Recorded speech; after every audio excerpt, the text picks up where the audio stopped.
എല്ലാവർക്കും എൻ്റെ നമസ്കാരം. നമ്മൾ ഓൾറെഡി സെൻറ്റൻസിനെ കുറിച്ച് നമ്മൾ പറഞ്ഞു. അടുത്തതായി ഒരു സെൻറ്റൻസ് എഴുതുമ്പോൾ, ഒരു വാചകം എഴുതുമ്പോൾ അത് പ്രധാനമായിട്ടും രണ്ട് പാർട്ടുണ്ടാവും, രണ്ട് ഭാഗമുണ്ടാവും. ഓൾറെഡി നമുക്ക് എല്ലാവർക്കും അറിയാം ആ രണ്ട് ഭാഗം ഏതാണ്. ഒന്ന്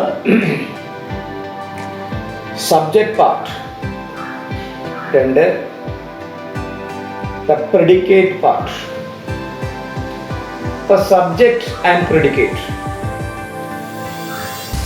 സബ്ജക്റ്റ് എന്ന് പറഞ്ഞാൽ മലയാള ഭാഷയിൽ, നമ്മുടെ ഭാഷയിൽ ആഖ്യ എന്ന് പറയും. ആഖ്യ എന്ന് പറഞ്ഞാൽ കർത്താവ്, പ്രവൃത്തി ചെയ്യുന്നതാരോ അതാണ് സബ്ജക്റ്റ്, ആഖ്യ. Then predicate. പ്രെഡിക്കേറ്റ് എന്ന് പറഞ്ഞു കഴിഞ്ഞാൽ ആഖ്യാതം എന്ന് പറഞ്ഞാൽ എന്താണോ ആ സബ്ജക്റ്റ് ചെയ്ത ആക്ഷൻ, എന്താണോ ആ കർത്താവ് ചെയ്തത്, അതാണ് പ്രെഡിക്കേറ്റ്. അപ്പൊ സബ്ജക്റ്റിന്റെ ഒരു ഭാഗം ഉണ്ടാവും, പ്രെഡിക്കേറ്റിന്റെ ഒരു ഭാഗം ഉണ്ടാവും. സബ്ജക്റ്റും പ്രെഡിക്കേറ്റും ചേർന്ന് വരുമ്പോഴാണ് ഒരു സെന്റൻസ് നമുക്ക് പൂർത്തീകരിക്കാൻ സാധിക്കുക. അപ്പൊ നമുക്കത് വളരെ ക്ലിയർ ആയിട്ടൊരു ഉദാഹരണത്തോടു കൂടി പറയാൻ സാധിക്കും. ഇതാ നോക്കുക, subject and predicate. Every sentence has two parts. എല്ലാ സെന്റൻസിനും രണ്ട് പാർട്സ് ഉണ്ട്. നമ്പർ 1 ദ സബ്ജക്റ്റ് അഥവാ ആഖ്യ. നമ്പർ 2 ദ പ്രെഡിക്കേറ്റ്, ആഖ്യാതം. നോക്കുക, ഏറ്റവും നല്ലൊരു എക്സാമ്പിൾ കൊടുക്കാം. Edison invented phonograph. Edison invented phonograph. Edison is the subject. Edison ആണ് സബ്ജക്റ്റ്. അദ്ദേഹമാണ് ആ പ്രവൃത്തി ചെയ്തത്. Invented the phonograph.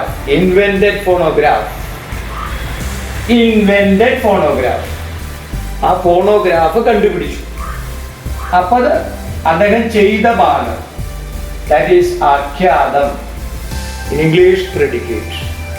So subject, predicate.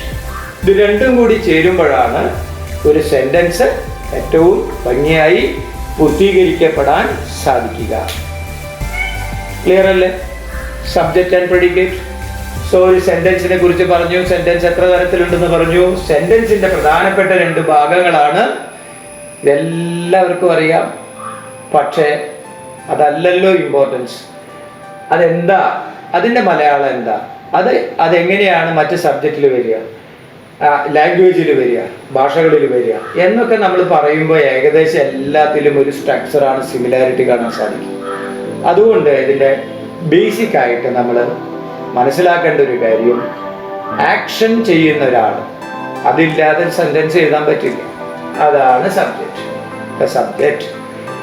അത് അദ്ദേഹം ചെയ്യുന്ന പ്രവൃത്തി, അത് ആക്ഷൻ ഓഫ് ദി സബ്ജക്റ്റ്, അതാണ് പ്രെഡിക്കേറ്റിന്റെ പാർട്ട്. അത് പിന്നെ എങ്ങനെ ചെയ്തു, അത് എത്തരത്തിലുള്ള ആളാണ് ചെയ്തതെന്നൊക്കെ പറയുമ്പോൾ അതിൽ പിന്നീട് വരുന്നതാണ്. നമുക്കറിയാം, നല്ല രീതിയിലൊരു സെന്റൻസ് നമുക്ക് മേക്കപ്പ് ചെയ്യണമെങ്കിൽ പാർട്സ് ഓഫ് സ്പീച്ച് എന്ന് പറയുന്നൊരു ഭാഗത്തിലേക്ക് നമ്മൾ പിന്നീട് കിടക്കും. ഇപ്പൊ നമുക്ക് മനസ്സിലായി, every sentence has two parts. One is subject, other is predicate. ആഖ്യാതം. ഓക്കെ. അടുത്തതായിട്ട് നമ്മുടെ സെന്റൻസിലെ അടുത്ത പ്രധാനപ്പെട്ട ഒരു ഭാഗമാണ് ഫ്രേസ്. കേട്ടിട്ടുണ്ടാവും ഫ്രേസ് എന്ന് പറഞ്ഞാൽ എന്താണ്. നമുക്കറിയാം, സെന്റൻസ് എഴുതുമ്പോൾ ചില ഭാഗം നമ്മൾ വായിക്കുമ്പോൾ അത് പൂർണ്ണതയുണ്ടാവും, ചിലത് അപൂർണമായിട്ടുണ്ടാവും. That is incomplete. അപ്പൊ ഇവിടെ നോക്കുക, എന്താണ് phrase? A phrase is a group of words which makes sense, though not quite often complete sense.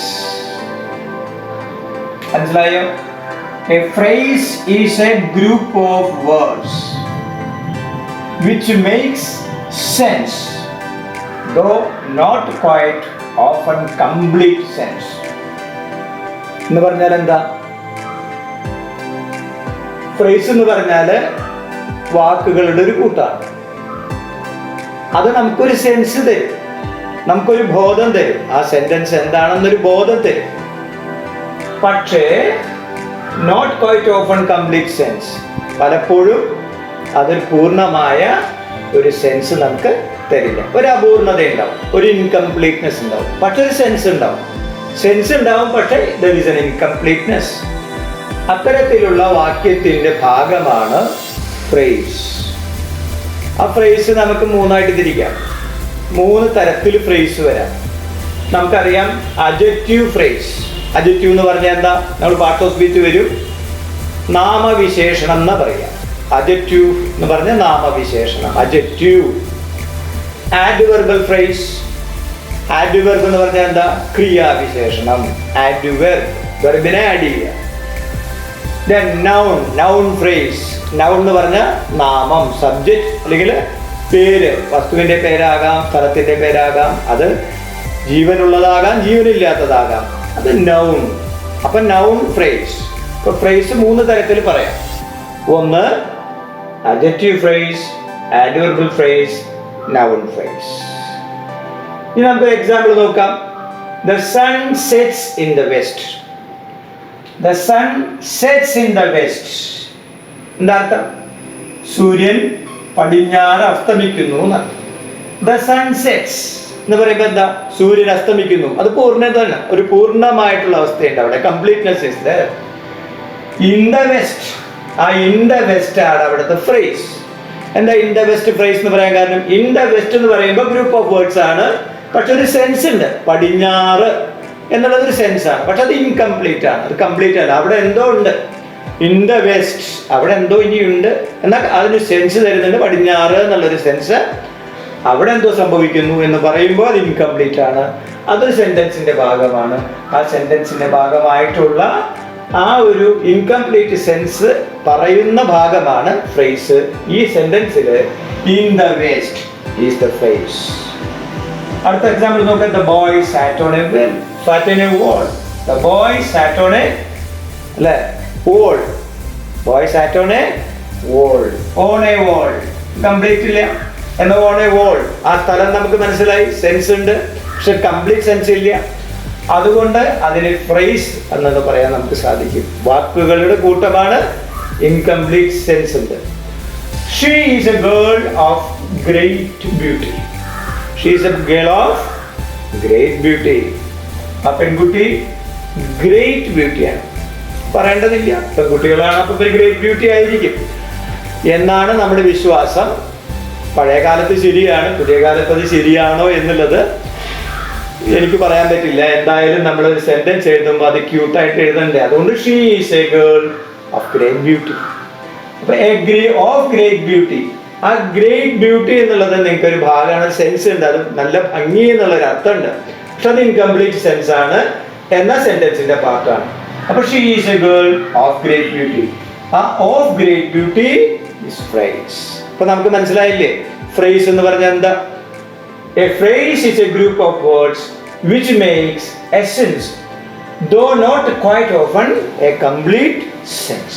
പൂർണ്ണമായ സെൻസ് തരില്ല, എന്നാൽ കംപ്ലീറ്റ് സെൻസ് നമുക്ക് തരില്ല. പൂർണ്ണമായ സെൻസ് തരില്ല, എന്നാൽ ഇൻകംപ്ലീറ്റ് സെൻസ് നമുക്ക് തരും. അത് ഒരു സെന്റൻസിന്റെ ഭാഗമായിരിക്കുകയും ചെയ്യും. അത്തരത്തിലുള്ള ഭാഗത്തിനെ ഫ്രേസ് എന്ന് പറയും. അപ്പോൾ നമ്മൾ ഫ്രേസ് 3ആയിട്ട് നമ്മൾ തിരിച്ചു. Adjective phrase. അഡ്ജക്റ്റീവ് എന്ന് പറഞ്ഞാൽ ഓൾറെഡി നമ്മൾ പറഞ്ഞു, നാമവിശേഷണം, നാമത്തിനെ ഈ സബ്ജക്റ്റിനെ വിശേഷിപ്പിക്കുക, മോഡിഫൈ ചെയ്യുക. അപ്പം അത് അഡ്ജക്റ്റീവ് ആയ ഒരു ഭാഗത്ത് നമുക്കൊരു ഇൻകംപ്ലീറ്റ് സെൻസോടുകൂടി ഇൻകംപ്ലീറ്റ് പൂർണ്ണതയില്ലാത്ത ഒരു സെൻസോടുകൂടി വരിക. അതാണ് adjective phrase. ഒരു എക്സാമ്പിൾ നോക്കുക. My friend was a wise man. My friend was a wise man. എന്താ അർത്ഥം? എൻ്റെ കൂട്ടുകാരൻ ഒരു വൈസ് മാൻ, ബുദ്ധിയുള്ള മനുഷ്യനാണ്, വളരെ ഇന്റലിജന്റ്. അപ്പം മനുഷ്യൻ എങ്ങനെയാണ് വൈസ്? അപ്പം മനുഷ്യന് നൗണായിട്ടുള്ള ഒരു വസ്തുവിനെ വൈസ് എന്ന് പറയുന്ന ഒരു വിശേഷണം, അഡ്ജക്റ്റീവ്, അതിനെ കൊണ്ട് മോഡിഫൈ ചെയ്തു. അതാണ് വൈസ് മാൻ. അപ്പൊ ഇത് my friend was A vice മാൻ, എൻ്റെ കൂട്ടുകാരൻ നല്ല ബുദ്ധിയുള്ള മനുഷ്യനാണ്. അത് അഡ്ജക്റ്റീവ് ആണ്. വൈസ് മാൻ അഡ്ജക്റ്റീവ് ആണ്, നാമവിശേഷണമാണ്. അതിനെ നമ്മൾ ഒന്ന് മാറ്റി എഴുതുകയാണ്, ഫ്രേസ് വെച്ചുകൊണ്ട് എഴുതുകയാണ്. ഫ്രേസ് വെച്ചുകൊണ്ട് നമ്മൾ ആ സെന്റൻസ് എഴുതുമ്പോൾ my friend was a man of great wisdom. എന്താ ചേഞ്ച് വന്നത്? മൈ ഫ്രണ്ട് വാസ്, എൻ്റെ കൂട്ടുകാരനായിരുന്നു. എങ്ങനത്തെ കൂട്ടുകാരൻ? Which type of friend? A man of great wisdom. A man of great wisdom. അപ്പോൾ wise man change into a man of great wisdom. ഈ നോക്കുക, a man of great wisdom, അവിടെ ഒരു sense ഉണ്ട്. ഒരു മഹത്തായ ബുദ്ധിവൈഭവമുള്ള മനുഷ്യനാണ്. മഹത്തായ ബുദ്ധിവൈഭവമുള്ള മനുഷ്യനാണ്. ഒരു പൂർണ്ണതയുണ്ട്, പക്ഷെ അത് ഇൻകംപ്ലീറ്റ് ആണ്. സെൻസ് ഉണ്ട് നമുക്ക്, പക്ഷെ അത് ഇൻകംപ്ലീറ്റ് ആണ്. അപ്പൊ അതെന്താണ്? മാൻ ഓഫ് ഗ്രേറ്റ് വിസ്ഡം എന്നുള്ളത് എന്ത് ഭാഗമാണ്? അതാണ് പൂർണ്ണത മുഴുവനായിട്ടില്ല, സെൻസ് തരുന്നുണ്ട്, അപൂർണമായിട്ട് നിൽക്കുന്നു എന്ന് മാത്രം. അതാണ് അഡ്ജക്റ്റീവ് ഫ്രേസ്. അതായത് ആ മനുഷ്യൻ എങ്ങനെയുള്ളതാണ്? Great wisdom. അപ്പോൾ ആ നൗണിനെ വിശേഷിപ്പിക്കുന്ന തരത്തില് ഒരു ഇൻകംപ്ലീറ്റ് സെൻസോട് കൂടി നിൽക്കുമ്പോൾ അത് അഡ്ജക്റ്റീവ് ഫ്രേസ് ആയിട്ട് നമുക്ക് പറയാൻ സാധിക്കും. അപ്പോൾ my friend was A vice man is an adjective. If my friend was a man of great wisdom, a man of great wisdom in adjective phrase. So we can say that this type of phrase is called adjective phrase. ഇനി അടുത്ത സ്റ്റെപ്പിലേക്ക് വരിക, adverb phrase. എന്താ adverb? വെർബിനെ modify ചെയ്യാം. വെർബിനെ modify ചെയ്യാന്ന് പറഞ്ഞാൽ ക്രിയാവിശേഷണം. ക്രിയാവിശേഷണം എന്ന് പറയുമ്പോൾ ക്രിയയെ വിശേഷിപ്പിക്കാം. He does his work carefully. നോക്കുക, he does his work carefully. അവൻ does his work, അവന്റെ ജോലി carefully, ഭംഗിയായിട്ട് അവൻ ആ വർക്ക് ജോലി ചെയ്യാൻ. He does his work carefully. അവന്റെ ജോലി ഭംഗിയായി ചെയ്യാണ്. കെയർഫുള്ളി. ആ വർക്ക് എങ്ങനെ ചെയ്യണത്? വർക്ക് ചെയ്യുന്നത് ഡസ് വർക്ക് ആണ് അവിടുത്തെ ക്രിയ. ഡസ് വർക്ക്, അതാണ് അവിടുത്തെ ക്രിയ. ഡസ് വർക്ക്, ആ വർക്ക് എങ്ങനെ ചെയ്യുന്നു? കെയർഫുള്ളി. അപ്പൊ അതാണ് അഡ്വർബ്. വെർബിനെ മോഡിഫൈ ചെയ്യുക, വെർബിനെ വിശേഷിപ്പിക്കുക, ക്രിയാവിശേഷണം. ഇതിനെ നമ്മൾ ഒരു അഡ്വർബ് ഫ്രേസ് വെച്ച് എഴുതി കഴിഞ്ഞാൽ എങ്ങനെ ഉണ്ടാവും? He does his work with great care. With great care.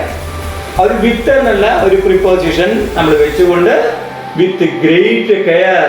അപ്പൊ കെയർഫുള്ളിയുടെ അതേ അർത്ഥം തന്നെ വരുന്നു, പക്ഷെ ഫ്രേസ് ആയിട്ടാണ് വരുന്നത്. ഒരു സെൻസ് തരും, പക്ഷെ കംപ്ലീറ്റ് അല്ല, സെന്റൻസിന്റെ പാർട്ട് ആണ് താനും. He does his work with great care. With great care is called adverbial phrase. Adverbial phrase. Adverbiനെ, അതായത് വെർബിനെ അതിനെ ആഡ് ചെയ്തു.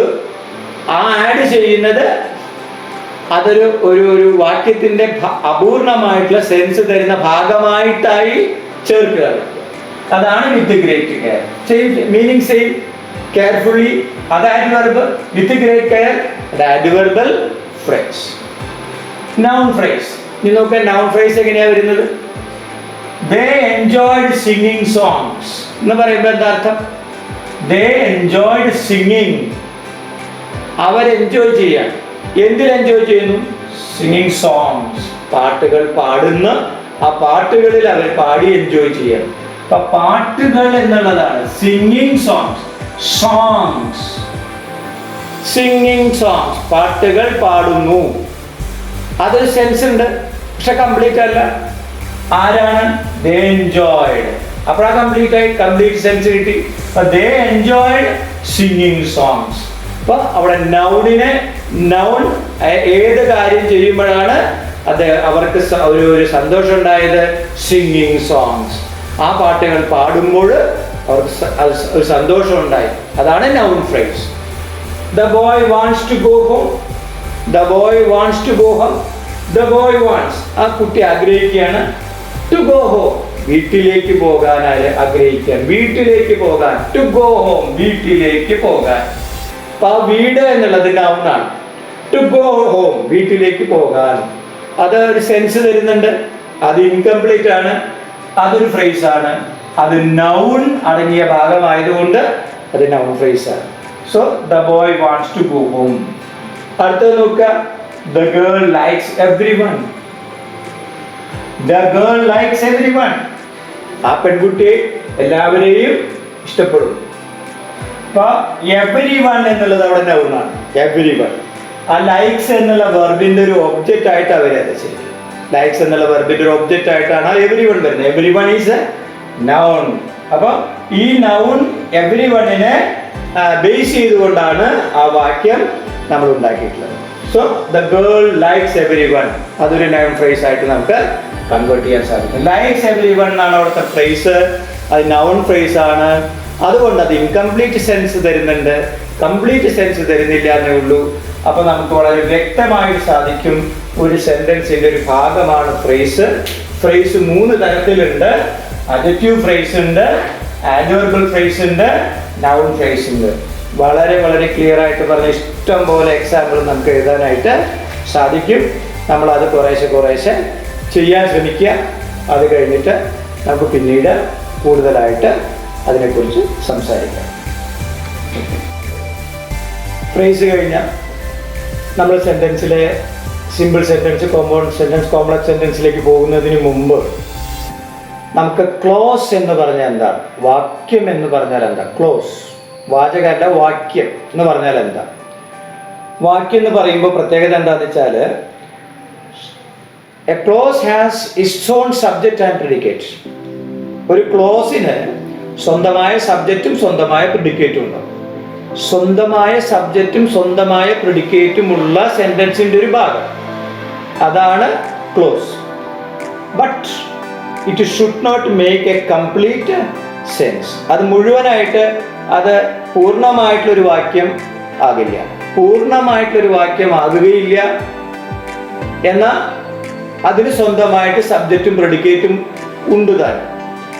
സ്വന്തമായ സബ്ജക്റ്റും സ്വന്തമായ പ്രിഡിക്കേറ്റും ഉള്ളതും പൂർണ്ണമായ ഒരർത്ഥം മുഴുവനായിട്ടല്ല, അതായത് വാക്യം പൂർണ്ണമായി തരാത്തതുമായിട്ടുള്ള ഒരു വാക്യത്തിന്റെ ഒരു പാർട്ടാണ് നമ്മുടെ ക്ലോസ് എന്ന് പറയുക, വാക്യം എന്ന് പറയുക.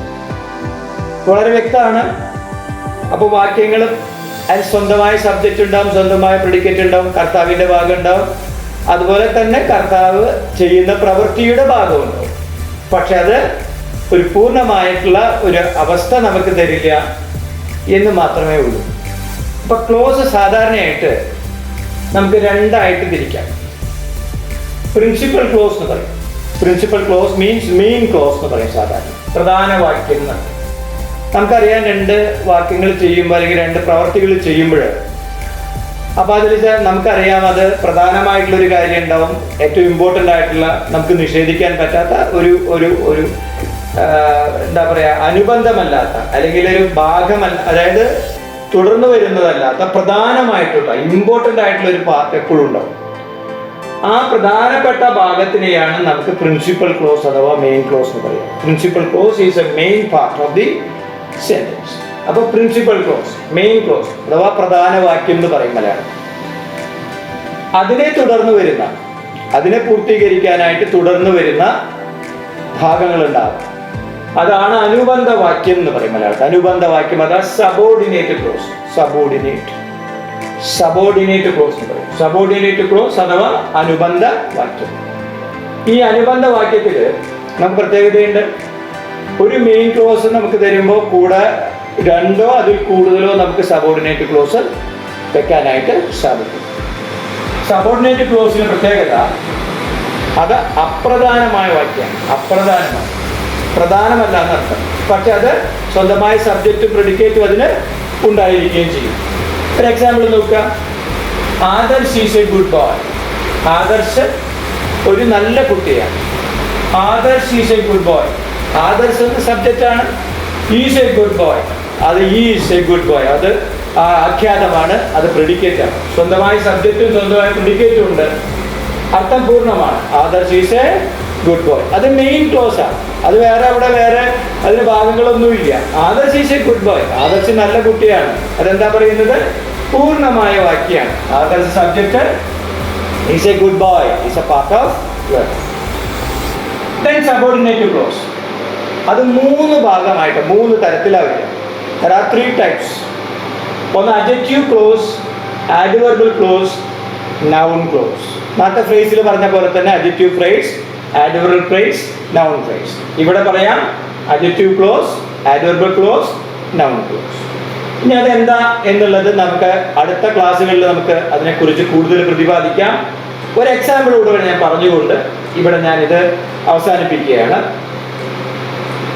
എക്സാമ്പിൾ നോക്കുക. He is a boy. എന്താ അർത്ഥം? ഹി ഈസ് എ ബോയ്, അവനൊരു ആൺകുട്ടിയാണ്. ഹി ഈസ് എ ബോയ്, അത് പൂർണ്ണമായ സെന്റൻസാണ്. He is a boy, complete sense നമുക്ക് തരും. ഹി ഈസ് എ ബോയ്, അവൻ ആൺകുട്ടിയാണ്. He is a boy of good character. അതെന്തായി? He is a boy of good character, അവനൊരു ആൺകുട്ടിയാണ്. അതെങ്ങനെയുള്ള കുട്ടിയാണ്? Of good character. Of good character അവിടെ ഒരു ഫ്രേസ് ആണ്. ഓഫ് ഗുഡ് ക്യാരക്ടർ അത് ഫ്രേസ് ആണ്, വാക്യത്തിന്റെ ഭാഗമാണ്. സ്വന്തമായ സബ്ജക്റ്റോ പ്രെഡിക്കേറ്റോ ഇല്ല, എന്നൊരു സെൻസ് തരുന്നുണ്ട്. അതാണ് ഫ്രേസ്. അപ്പൊ he is a boy of good character is a phrase. Of good character is a phrase. അടുത്ത നോക്കുക. He is a boy who has got a good character. He is a boy, അവനൊരു ആൺകുട്ടിയാണ്. Who has got a good character, അവൻ എന്ത് കിട്ടിയിട്ടുണ്ട്? Who has got a good character, അവന് നല്ലൊരു സ്വഭാവത്തോടു കൂടിയ കുട്ടി ആണ് അവൻ. ഹി ഈസ് എ ബോയ്, അവൻ ആ കുട്ടിയാണ്. ഏത് കുട്ടിയാണ്? Who has got a good character, അവന് സ്വന്തമായിട്ടുള്ള നല്ല സ്വഭാവത്തോടു കൂടി കിട്ടിയ ഒരു കുട്ടിയാണ് അവൻ. So who has got a good character? So there is a subject. Who has a good character predicate. അത് ക്രിയയുടെ ഭാഗമുണ്ട്, സബ്ജക്റ്റിന്റെ ഭാഗമുണ്ട്, ക്രിയയുടെ ഭാഗമുണ്ട്. പക്ഷേ who has got a good character എന്ന് പറയുമ്പോൾ അത് കംപ്ലീറ്റ് സെൻസ് തരുന്നുണ്ട് എന്ന് പറയാൻ പറ്റില്ല. അതെന്താ കാരണം? അതിന് സബ്ജക്റ്റും ഉണ്ട്, പ്രെഡിക്കേറ്റും ഉണ്ട്. പക്ഷെ അത് പൂർണ്ണമല്ല. പൂർണ്ണമായ അർത്ഥം മുഴുവൻ തരികയില്ല. പക്ഷെ സ്വന്തമായ സബ്ജക്റ്റും സ്വന്തമായ പ്രെഡിക്കേറ്റും ഇതിൽ കാണാൻ നിങ്ങൾക്ക് സാധിക്കും. Who has got a good character? Who is the subject? Has a good character. Got a good character is the predicate. So നമുക്ക് അവിടെ മനസ്സിലായി അത് ഇൻകംപ്ലീറ്റ് ആണ്. പക്ഷെ സ്വന്തമായ സബ്ജക്റ്റും സ്വന്തമായ predicate, its own subject and its own predicate is there, but it's not complete. So it is a clause. അതുകൊണ്ട് ഇത് ക്ലോസ് ആണെന്ന് പറയാം. So he is a boy is a sentence. He is a boy of good character. Of good character is a phrase. He is a boy who has got a good character. Who has got a good character is a clause. Who വന്ന വരാം, that വരാം, which വരാം, where വരാം. അതൊക്കെ നമുക്ക് അടുത്ത ക്ലാസ്സിൽ അതിനെക്കുറിച്ച് ക്ലോസിനെ കുറിച്ച് ഡീറ്റെയിൽ ആയിട്ട് നമുക്ക് സംസാരിക്കാം. ഓക്കെ, നന്ദി, നമസ്കാരം.